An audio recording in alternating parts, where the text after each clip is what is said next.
Hey everyone, welcome back to my channel. तो आज मैं जिस मूवी की कहानी एक्सप्लेन करूंगी उसका नाम है अलाइव। तो बिना किसी देरी के चलिए स्टार्ट करते हैं। कहानी की शुरुआत में हम जॉन वू को देखते हैं, जो एक अपार्टमेंट में अपने पेरेंट्स और सिस्टर के साथ रहता था। जॉन वू अपना पूरा टाइम अपने फ्रेंड्स के साथ लाइव वीडियो गेम्स प्ले करता था। रोज़ की तरह वो अपने फ्रेंड्स के साथ लाइव वीडियो गेम्स खेल रहा था। उस दिन वो घर में अकेला ही था। उसकी सिस्टर और उसके पेरेंट्स घर में नहीं थे कि टीवी पर अचानक एक न्यूज़ आती है कि सियोल सिटी में एक वायरस स्प्रेड हो गया है और इस वायरस से इन्फेक्टेड लोग एक दूसरे को काट रहे हैं और अब ये सिचुएशन पर गवर्नमेंट का भी कोई कंट्रोल नहीं है। ये न्यूज़ देखने के बाद वो अपने अपार्टमेंट से बाहर देखता है कि लोग किस तरह एक दूसरे को काट रहे हैं, कैसे एक दूसरे की जान ले रहे हैं। आसान भाषा में बोले तो ये वायरस से इन्फेक्टेड सारे लोग ज़ॉम्बी बन गए थे। ये सब देखकर जॉन वू काफ़ी ज़्यादा घबरा जाता है। जैसे ही वो अपनी बालकनी से अंदर आता है तो उसका पड़ोसी ज़बरदस्ती उसके घर में घुस जाता है और वो उसका वॉशरूम यूज़ करने की बोलता है। पर जैसे ही वॉशरूम से बाहर आता है तब जॉन वू न्यूज़ देखता है कि जो लोग इस वायरस से इन्फेक्ट हुए होते हैं वो कुछ ही टाइम में अपना कैनिबलिस्टिक नेचर दिखाते हैं। उनकी स्किन सफ़ेद हो जाती है और लाल आंख हो जाती है। तभी उसकी नज़र अपने पड़ोसी पर पड़ती है जिसमें ये सारे सिम्टम्स होते हैं और उसको समझने में देर नहीं लगती कि वो भी इन्फेक्टेड हो गया है। वो उसको अपने घर से निकालने में कामयाब हो जाता है और डोर को अच्छे से लॉक कर देता है। कुछ देर बाद उसको अपने पेरेंट्स का मैसेज आता है कि क्या वो ठीक है, स्टे अलाइव। फिर वो एक स्टिकी नोट लेता है और उस पर अलाइव लिखकर अपनी फैमिली के फोटो फ्रेम पर चिपका लेता है, एक मोटिवेशन के तौर पर।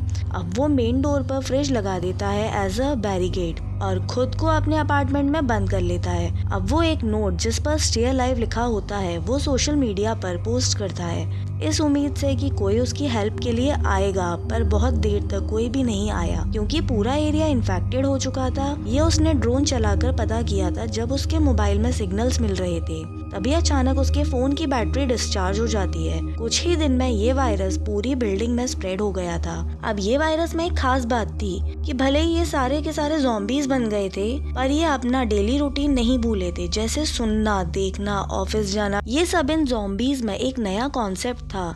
जॉन वू को याद आता है कि वो रेडियो के जरिए अपने मैसेज कन्वे कर सकता है पर उसके पास ऐसा कोई डिवाइस नहीं था जिससे अपने मैसेज भेज सके। अब वो हर दिन एक वीडियो रिकॉर्ड करता है। धीरे धीरे उसके पास पानी, खाना, इंटरनेट सब खत्म हो गया था। एक रात वो बालकनी से एक पुलिस वाले को ज़ॉम्बीज से लड़ते हुए देखता है। एट लास्ट ज़ॉम्बीज उसे भी मार देते हैं। जॉन वू काफ़ी कोशिश करता है उन ज़ॉम्बीज का ध्यान भटकाने के लिए, पर तभी एक ज़ॉम्बी उसके अपार्टमेंट के मेन डोर से अंदर आ जाता है। तब वो बालकनी से लटक कर ऐसे दिखाता है जैसे वो नीचे गिर गया हो। तभी वो ज़ॉम्बी उसे फॉलो करते हुए अपार्टमेंट से सीधे नीचे गिर जाता है। इस तरह वो अपने आप को बचा लेता है। ज़ॉम्बी से तो वो बच गया पर अब उसके पास खाना और पानी कुछ भी नहीं बचा था, तो वो ड्रिंक के सहारे रहने लगता है। स्टार्टिंग में तो उसको अच्छा लगता है पर बाद में उसे हेल्यूसिनेशंस होने लगते हैं कि उसकी फैमिली घर आ गई है, सब चीजें नॉर्मल है। पर रियलिटी तो कुछ और थी। तभी अचानक से उसके फोन का नेटवर्क रीस्टोर होता है और उसके पेरेंट्स का एक वॉइस मैसेज आता है। वो वॉइस मैसेज ह्यूमन वॉइस में लास्ट होता है क्योंकि अब वो लोग भी ज़ॉम्बी बन गए थे। ये सुनकर उसको बहुत गुस्सा आता है और वो घर की सारी चीजें तोड़ने लगता है और अपार्टमेंट से बाहर निकल जाता है। वहाँ ज़ॉम्बीज से लड़कर उनका खतरनाक रूप देखकर वो वापस अपार्टमेंट में आ जाता है और उसके दिमाग में सिर्फ एक ही बात थी, स्टे अलाइव। उन ज़ॉम्बीज का भयानक रूप देखकर उसने फैसला किया कि वो किसी भी हाल में ज़ॉम्बी तो नहीं बनेगा। ये फैसला करने के बाद वो फांसी लगाकर सुसाइड करने ही वाला था। तभी सामने वाली बिल्डिंग से एक लेजर लाइट की रोशनी आती है और वो बच जाता है। फिर वो सामने की बिल्डिंग में देखता है तो उसको खुद की तरह एक और सर्वाइवर दिखती है जिसका नाम यूबिन था। जिसके बाद ये दोनों सिग्नल्स के थ्रू बातें किया करते थे। यूबिन ने अपने घर के मेन डोर पर एक ट्रैप भी लगाया था जिसमें एक ज़ॉम्बी फंस गया था और यूबिन उसको मार देती है। वो किसी को भी मारना नहीं चाहती थी पर जिस तरीके की कंडीशंस थी उस वजह से उसको ज़ॉम्बी को मारना पड़ता था। यूबिन देखती है जॉन वू काफ़ी दिन से भूखा है तो वो एक रस्सी में बॉल बांधकर उसके अपार्टमेंट में फेंकती है पर वो नीचे गिर जाती है। तब जॉन वू अपने ड्रोन के ज़रिए वो रस्सी दोनों अपार्टमेंट के बीच बांध देता है और उस रस्सी के ज़रिए यूबिन उसको खाना भेज देती है। उसके बाद एक इन्फेक्टेड आदमी उस बॉल को देख लेता है और ये आदमी एक फायर फाइटर था, तो वो रस्सी पकड़कर खींचता है और उस रस्सी के सहारे बिल्डिंग पर चढ़ जाता है। ये रस्सी यूबिन के रूम में रखे टेबल से बंधी होती है। रस्सी खींचने की वजह से वो टेबल खिसकती है और जोर से यूबिन को लगती है, जिस वजह से वो बेहोश हो जाती है और ज़ॉम्बीज़ धीरे धीरे ऊपर चढ़ने लगते हैं। जॉनवू ड्रोन भेजकर उन ज़ॉम्बीज़ का ध्यान डाइवर्ट करता है और उनके फेस पर उस ड्रोन से एक कट भी मार देता है। पर जॉनवू के मेन गेट के बाहर भी काफ़ी ज़्यादा ज़ॉम्बीज़ गेट तोड़ने की कोशिश कर रहे थे, जिससे उसका ध्यान डिस्ट्रैक्ट हो जाता है और ड्रोन को वो ज़ॉम्बी पकड़ लेता है।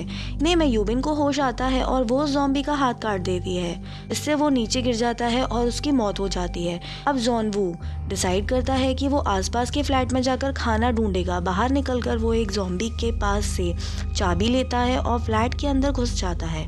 उसको वहाँ पर काफ़ी चीज़ें मिलती हैं, जैसे खाना, वॉकी टॉकी, वायर्ड ईयरफोन्स और कुछ माउंटेन हाइकिंग का सामान मिलता है। जॉनवू समझ जाता है कि यहाँ पर रहने वाला आदमी काफ़ी ज़्यादा एडवेंचरस था। वो बेडरूम में किसी लेडी को देखता है जो मर चुकी थी। इतने में फ्लैट का ओनर पीछे से जॉनवू पर हमला कर देता है, जो ज़ॉम्बी बन चुका था। पर वो बचकर निकल जाता है। अपने अपार्टमेंट के अंदर आकर वो ट्राई करता है कि वायर्ड ईयरफोन से रेडियो के थ्रू मैसेज भेजे, वो भी नहीं हो पाता। वो एक वॉकी टॉकी और खाना यूबिन को भेज देता है। वॉकी टॉकी के थ्रू वो कांटेक्ट में बने रहते हैं। बातों ही बातों में यूबिन उसको बताती है कि उसे ऊंचाई से काफ़ी ज़्यादा डर लगता है। हम देखते हैं कि खाने पीने के साथ साथ कोई साथी भी होना चाहिए, जिससे हम अपनी बातों को शेयर कर सके। पीने के पानी के लिए ये कुछ बर्तन बाहर रख देते थे, जिससे बारिश होने पर वो बर्तन भर जाते थे। एक दिन सारे ज़ॉम्बीज़ अपार्टमेंट के अंदर चले जाते हैं। ऐसा लगता है जैसे बाहर बारिश हो रही है, पर यह बारिश नहीं थी। ये आवाज़ उन सारे ज़ॉम्बीज़ के चलने की थी। अचानक से यूबिन से कुछ चीज़ें नीचे गिर जाती हैं और आवाज़ होने से सारे ज़ॉम्बीज़ उसके घर की तरफ भागते हैं। तभी जॉनवू यूबिन के बगल वाले फ्लैट में कॉल करता है और फ़ोन की रिंग बजने से वो सारे ज़ॉम्बीज़ बगल वाले अपार्टमेंट में चले जाते हैं और इससे ये पता चलता है कि ज़ॉम्बीज़ की सुनने की शक्ति बहुत तेज़ है। ये दोनों ने डिसाइड किया कि अगर ये यहाँ ऐसे ही रहे तो मर जाएंगी। यूबिन ने बताया कि उसने जॉनवू की बिल्डिंग की 8th फ्लोर पर किसी भी ज़ॉम्बी को नहीं देखा है, तो वहाँ वो जाकर बचने का रास्ता देख सकते हैं। दोनों नीचे जाकर ज़ॉम्बीज़ से फाइट करते हैं। जैसे तैसे बचकर लिफ्ट से 8th फ्लोर पर पहुँच जाते हैं, पर वहाँ पर भी ज़ॉम्बीज़ आ जाते हैं। अचानक से फ्लैट से कोई आदमी बाहर आता है और इन दोनों को बचा लेता है। घर के अंदर आने पर वो आदमी उनको खाना और पानी ऑफर करता है। स्टार्टिंग में यूबिन काफ़ी ज़्यादा हिचकिचा रही थी क्योंकि उसको ट्रस्ट नहीं हो रहा था, पर बाद में वो खा लेती है क्योंकि उसको काफ़ी ज़्यादा भूख लग रही थी। पर यूबिन का डाउट सही होता है क्योंकि खाना खाकर वो और जॉनवू दोनों बेहोश हो जाते हैं। वो आदमी दोनों को भान देता है। अब वो आदमी यूबिन को अपनी बीवी के खाने के लिए लेकर जाता है क्योंकि उसकी बीवी भी ज़ॉम्बी बन चुकी थी और यूबिन को उसके रूम में बंद कर देता है जिसमें उसकी बीवी होती है। इतने में जॉनवू को होश आता है और वो उस आदमी को गन से डराता है, लेकिन वो आदमी फिर भी नहीं सुनता और हम देखते हैं कि यूबिन उस आदमी की बीवी का फेस कवर करके रूम से बाहर आती है और उसको उस आदमी के ऊपर छोड़ देती है।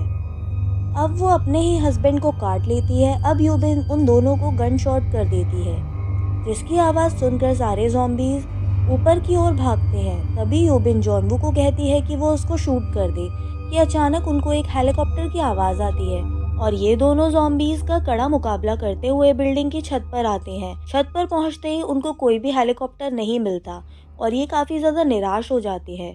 इनके पीछे बहुत सारे ज़ॉम्बीज़ भी इनको फॉलो करके ऊपर छत पर आ गए थे और जॉनवू गन में बची हुई गोलियों से उन ज़ॉम्बीज़ को शूट करता है। इनके पास बचने की कोई उम्मीद नहीं थी कि तभी अचानक हेलीकॉप्टर आ जाता है और उन ज़ॉम्बीज़ को गोली मारते हुए वो लोग उन दोनों को हेलीकॉप्टर में बैठा लेते हैं। थोड़ी देर बाद इनके फ़ोन में सिग्नल्स भी आ जाते हैं और इनके पास फैमिली फ्रेंड्स के मैसेजेस भी आते हैं। दोनों सर्वाइवर्स सोशल मीडिया पर अपना पिक्चर और लोकेशन शेयर करते हैं और जॉनवू का स्टे अलाइव अब अलाइव में बदल गया होता है।